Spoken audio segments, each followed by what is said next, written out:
శివుడు పైకి వచ్చేసిండు.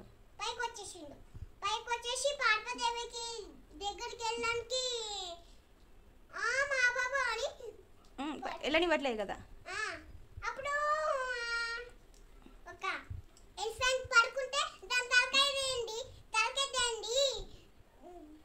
పెట్టినట, మొత్తం పాడి లెక్క ఉండదట కదా. ఇక శివుడు బర్త్డే అని వినాయకుడి బర్త్డే అని కింది సీట్లు రాసిందట, తిన్నదట.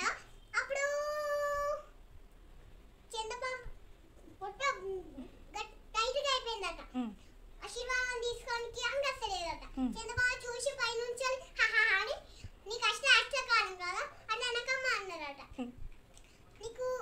నేను చూస్తే అష్టకాలం కదా నీకు అక్షింతలు వేసుకుంటే సరిపోతుంది కానీ ఇంకా ఇంకేంటి అంతే.